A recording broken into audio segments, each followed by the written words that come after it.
심리학하는 교회 언니 헵시바. 네, 오늘은요, 여자의 고백에 대한 얘기를 해보려고 합니다.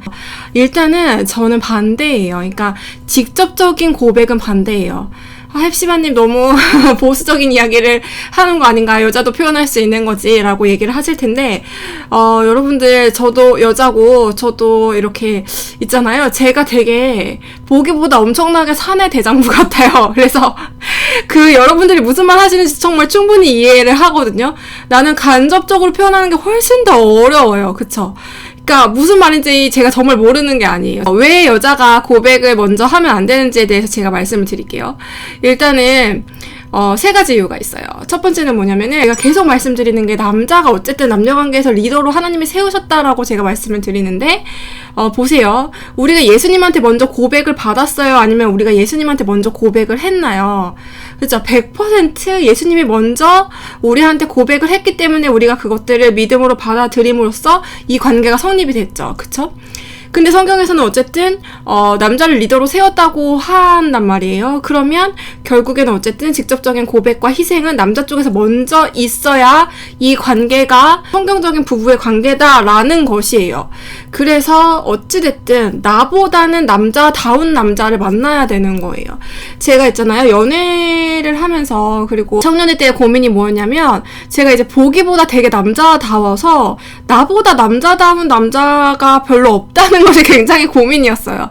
그러니까 제가 막 외모는 되게 그냥 이렇게 막 엄청 남성스럽게 생긴 것은 아닌데, 근데 이제 제 성격이, 제 성향이, 이제 타고난 성향이 너무 이제 남성다운 것이 많다 보니까 나보다 남자다운 남자가 별로 없는 거예요. 제가 느꼈을 때 성격이. 그래서 그 부분이 좀 고민이었거든요.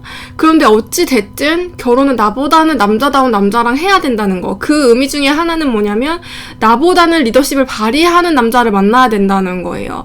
어쨌든 나한테 능동적으로 접근하는 남자를 만나는 게 성경적으로 맞다라는 것이 맞는 것 같아요. 제가 봐도.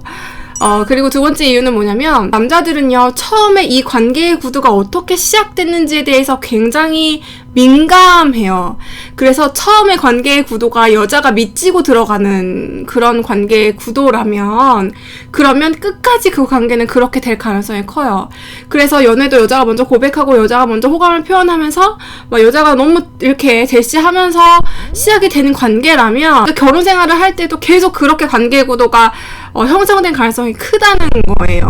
그래서 이게 잘 뒤집어지지 않는다는 건데, 그게 잘 뒤집어지지 않으면은 그게 무슨 문제이냐, 여자가 더 좋아할 수도 있지 않냐, 이렇게 얘기를 하시지만, 여자가요, 있잖아요, 연애할 때가 강자가 아니면 이 결혼하고 나서는요, 여자는 분명히 그냥 약자거든요. 이게요, 저는 이 여성의 그 가치와 인격, 어떤 인권에 대해서 되게 관심이 많아요. 그러니까 여성이 결혼하고 약자다, 이게 여성의 인권이 뭐 낮다라는 얘기가 절대로 아니라, 여자분들이 어찌됐든 결혼을 하고 나면 여자분들은 가정에 헌신하게 되고, 그래서 아무리 여자가 밖에서 일을 하더라도 나는 희생할 몫이 항상 더 존재한다는 거죠. 가정에서 어쩔 수 없이. 그러니까 여자도 그러고 싶지 않아도, 내 인생을 더 남자처럼 살고 싶어도 어쩔 수 없이 그렇게 되는 부분이 현실적으로 있다는 거예요. 그러면은 여자가 이렇게 가정에서 결혼하고 나면 약자가 될 수밖에 없는데, 연애 때도 약자였으면 결혼하고 나서면 어떠한 상황이 벌어지냐면, 약자가 아니라 그냥 취약자가 되는 거예요.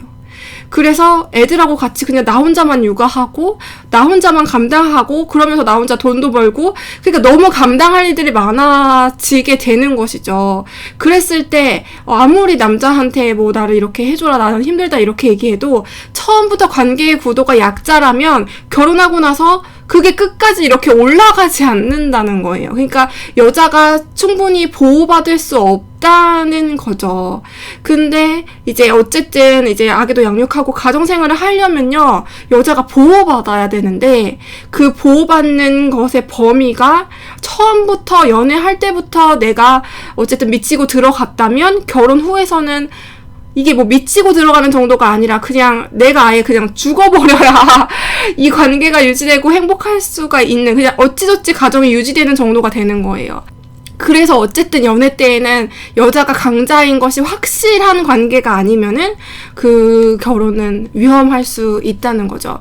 그래서 여자의 직접적인 고백, 직접적으로 내가 더 좋아하는 만남을 하지 말라고 그렇게들 많이 이야기를 하는 것 같아요.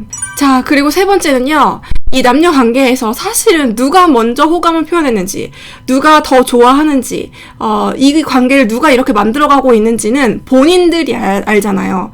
그쵸? 이 어떤 관계의 구도를 사실은 본인들이 무의식 속에 알고 있다는 거죠. 누가 이렇게 했는지. 근데 그거를 본인들이 알고 있는 게 굉장히 중요해요. 그런데 그게 만약 여자가 그렇게 계속 만들어가는 관계였어. 처음부터 시작도 그랬고, 그리고 계속 그 관계를 그렇게 유지를 하게끔 만드는 것도 여자고, 어쨌든 약간 그렇게 흘러가고 있는 관계라면 이 여자분들은요, 알게 모르게 본능적으로 사실은 자존심이 상한 상태예요. 아무리 그냥 안 그렇다고 얘기를 해도 본능적으로 그렇거든요. 그래서 이 관계의 구도를 어떻게든 바꾸기 위해서 여자분들이 이 남자분들한테 어떻게 보면은 살짝 뭐 꼬장을 부리거나 되게 다양한 방식으로 이 관계의 구도를 다시 뒤집기 위해서 무한한 노력을 하게 돼요. 그쵸? 그래서 그렇게 노력을 해서 바꿔놓는다고 한들 그나마 평등해지는 거지, 그렇다고 해서 남자가 더 좋아해서 이 여자가 가만히 있어도 모든 것이 가능하게끔 만들지는 않는다는 거예요. 그래서 이런 관계에서는 결혼까지 가는 것도 굉장히 힘들고, 결혼하고 나서도 어쨌든 되게 굉장히 팽팽하게 될 수밖에 없는 거죠. 그래서 제가 아까 말씀드렸듯이 결혼하면 여자가 어쨌든 약자의 입장에 있을 수밖에 없는 구조인데, 가뜩이나 그런데도 불구하고 남자까지 신경을 쓰고 내 자녀까지 신경을 쓰려면 여자가 너무 스트레스를 많이 받는 거예요. 그래서 기본적으로는 여자가 가만히 있어도 되는, 그냥 가만히 있어도 내가 어떻게 뭐 꼬시려고 꼬신 것도 아닌데 그냥 나한테 좋다고 달려드는 남자를 만나는 게 왜 행복한지에 대한 이유를 제가 말씀을 드린 거예요. 네, 그렇다고 해서 여자가 자기가 전혀 호감이 없는데 만나라는 건 아니에요. 그쵸? 그렇지만 이 관계의 구도 자체가 내 무의식과 그 남자의 무의식 속에 있는 관계의 구도의 자체가 정말 누가 먼저 이렇게 했느냐, 누가 더 많이 하고 있느냐를 봤을 때 남자가 더 많이 하고 있는 게 그게 리더다운 모습이고, 그렇게 했을 때 관계가 안정적으로 끝까지 가기가 쉽다, 수월하다라는 말씀을 해드리고 있는 거예요. 네, 그러면 오늘 컨텐츠도 들어줘서 너무 감사드리고 다음 컨텐츠에서 찾아뵙도록 할게요. 샬롬.